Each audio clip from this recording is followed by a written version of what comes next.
Cut that out. Yours. Leave it in. What? Something.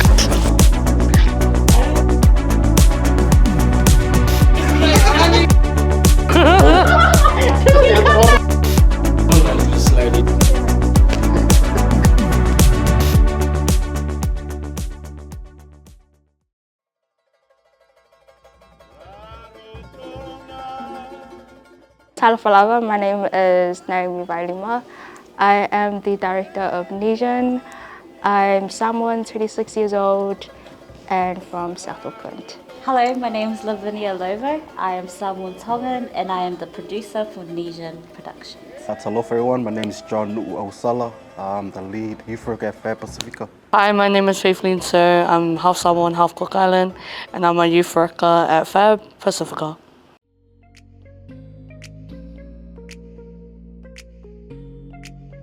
That was our Joegen launch. That was What year was that? 3 years ago. That was 2022, right? Yes. Oh. So bringing the photo booth into it, how was that? It was quite easy actually organizing that and talking to the lady because she was really good at communicating. That was cool. It was so cool to see everyone in wheelchairs that were able to be captured too. Yeah, and usually we're too short for the photo booth. Actually, I remember that night. Me and John didn't get a table. We were on the side. Sitting next to the empty. Possibly like a stage that, you know, it's still a stage, but like accessible to our eyes as well. Especially for like, say example, we get seated, but then there's some people in front of us. Like obviously we're just looking at someone's back. Yeah. So yeah, just having more. Or just like so you know, like the best way I can explain is a person sitting there and a person sitting there. The best view for me is in between their shoulders, literally. I get to Naomi's invite. She was a part of an advisory group. Naomi, can you speak on an advisory group? I think when we have two roles coming together, like that was what made it cool about it. Especially when they kind of like have something to do with each other, but then they don't. I think that was cool. Just having both worlds in one space, I think was cool. And being looked after by LeVa. Yeah, our game was pretty good. Driving back from Wellington up to Auckland. Yeah, and we made a stop at Taupo. It was pretty fun. Oh yeah, really? Pretty solid. It was the best feeling ever. Yeah. It was pretty solid. Yeah. And just to be able to stop and breathe and just like, I don't know, explore like Enjoy the scenery while doing the Yeah. mahi. There was like no certain time limit. Yeah. Yeah, So we had true. to do that. We There were was no just going on our deadline. own. Yeah. You know, not often being brown, disabled, and being out of Auckland is a thing. I felt like how people are just hiding behind, you know, accounts that they don't like to show their face or anything. Yeah. Because they're scared of what others may think of them. But I just feel like just be who you are, and with us, that's showcasing our Siwa, showing the able-bodied community that we can dance. Yeah. So, PHAB Pasifika existing like this, it brings us even to them every Thursday. Back then, when we first started PHAB Pasifika, we were doing calls, like just calling their home lines and that. But now we've gained enough relationship and trust for them to just call us or text us on social media and be like, Whenever, hey, yeah, literally whenever. We could be in the weekend or anything. yeah, and that is lived experience, serving lived experience for our people. So yeah, that's us. Yeah, what do we do at PHAB? We provide a safe space for our members where they can come and be themselves, the activities that they want to do, but not only that, but I think life lessons that we teach without teaching. So I first joined PHAB back in 2018. I got to meet a lot of cool people on the way, make new connections and form a bond with them. And I think that was the start of building up my leadership. Halfway through high school, I realized that I love PHAB Pasifika so much and that I wanted to become a volunteer and just help out wherever.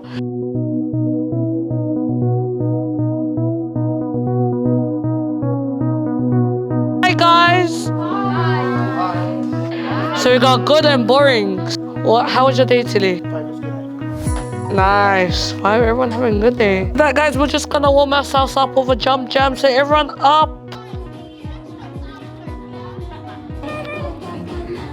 Come on. And then you can suggest that we have a Halloween party on the 20th. You ready? Nice. Pepperoni, ham and cheese, and cheesy. So our members' favorite thing, pizza or chicken and chips. Too easy, Shane. There you go. No worries. Maybe I want to do one. You just chill. Ko Jasmine Eritana Dom Pemberton Toku Ingoa. I am from Ngāpuhi, Ngātikuri, and I am currently in Manurewa. Aotearoa,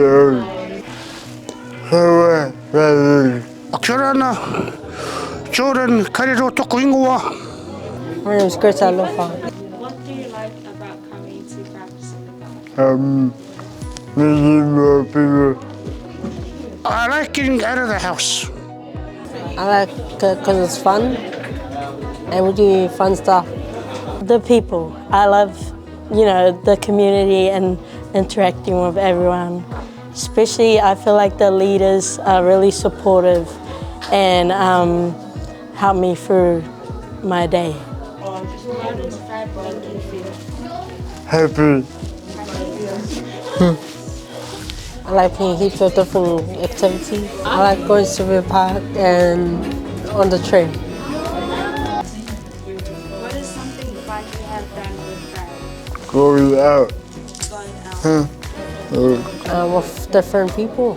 I just hang out near Naomi. Going on outings, eh? Mainly going to shows that we get to see. Yeah. It's definitely made my life better. I think I've opened up a lot more. I'm more connected to, more disabled people. We're just waving.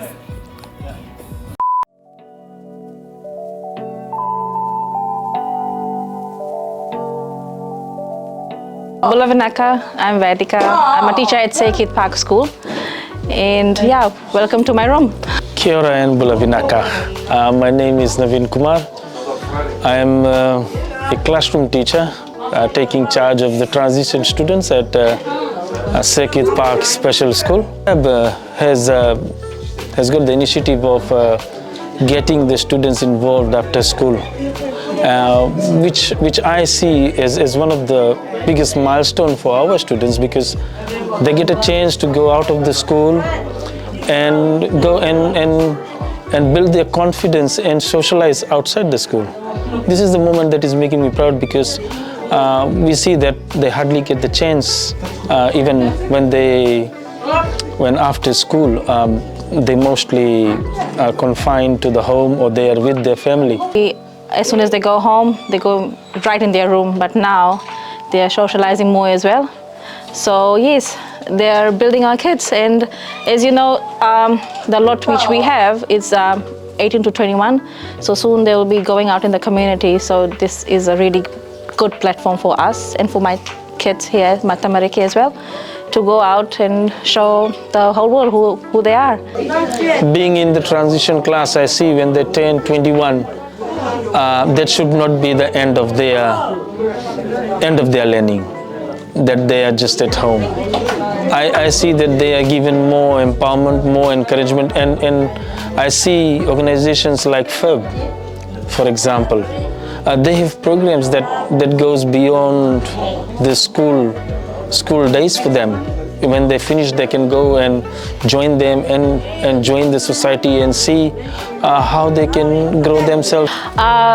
Is this bunch of team which I have from PHAB, they are very close, the age group is very close, so it allows our students to open up, right? Also, it allows them to share their ideas. Sometimes what happens, they can't come to us, but if they have the team here, they can just go to them and share their dreams or what they want to be or what problems they are facing. So it's really good. For the Pasifika kids, for our kids, what I believe is that they should be given that time, that value, and at the end they must be given a lot of encouragement so that they build their confidence and then they shine wherever they go.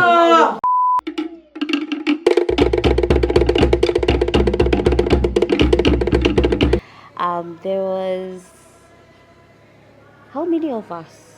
Six of us? Me, you, Rocky, Faith, Katie, and one person, eh? Yeah, so there were 6 of us. We launched it at Papatoetoe Town Hall. We had like pretty much all our networks coming in, but we also had newer people coming in, which is like the arts world. We then created a mentorship program with Pacific Dance, and we ended up hosting different workshops at Aotearoa, where it allowed a lot of artists to come and teach us about art, or like the way that they do their art, and we can just learn from it. So we had spoken word, we had people coming in to do the ura dances.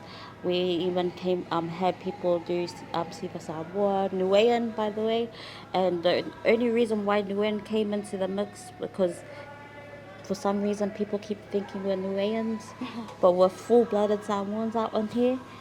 So that was a really good experience to start from there, like having those workshops, having introduction to the art space. We were actually seen as disabled people that filled up time, put on random music, and then disabled people go on the stage, and then that's it. That's their 3 minutes of fame. But when Nijan was made, we wanted a purpose for it. But owning our stuff, we started doing our own materials, our own choreography, our own music, and that's strictly because we were highly influenced by other people who thought we just didn't know art in itself, but we were already dancing. We just needed people to teach us how to go forward with it, that's all. And then that became a thing, and we ended up, Teoro was first. It was 2022, Teoro was first. The second one was Q Theatre, then Mangry Arts. It's pretty much, from my experience, it's seeing my siblings or like cousins or friends, seeing the opportunities they get, and it's like limited to what I can get. That's kind of where my whole kind of pathway, I guess we can call it, started with wanting to work with the youth. So my responsibility as a director is pretty much having an overall view on how things go, and having the last say on what things look like, and just making sure that my team is good to go wherever they go and what they do. Loves to manage people. She likes structure. As an artist, we're so messy-minded that like we would like to do this, we like to do that, but without thinking of like the main foundations of our work. She likes to humble us and think about, okay, so you want to do this big idea, but what about this thing, which is also the foundation of things. Impact that Naomi is making is that as a disabled director, disabled young people are able to go to her and genuinely say to her if they're having a bad day. We have a few members that show up, but then they're like, Nia, Naomi, we're having a very bad time. I'm at home, is it okay if we just sit quietly? And because we have lived experience of disability, she's like, yeah, of course, I know how that feels. Some days are hard, some days are harder. So yeah, you can just sit in the corner if that makes you feel comfortable. Yeah, I think it does come from a place of lived experience, because I know what it feels like to be underestimated a lot of the times. And the thing about that is I have this weird like thing that I like it when people underestimate me, because it kind of gets me motivated to prove them wrong. I know that it may not be easy, like looking at someone disabled as like an equal, but that's where I like to prove that I can do it just as good as they can. So I'm a producer. I really like making material, especially adapting to the artists themselves. So let's say one of our males, but they also feel a vulnerability to them with having a disability, and and especially putting themselves out there on stages. Once I validate the vulnerability, we pop off. So like someone can tell me that, like they can tell me the most craziest idea that they have in their head. My job is to just make it happen. Sometimes I'm questioning the idea because I'm just like, oh, how can we make this happen?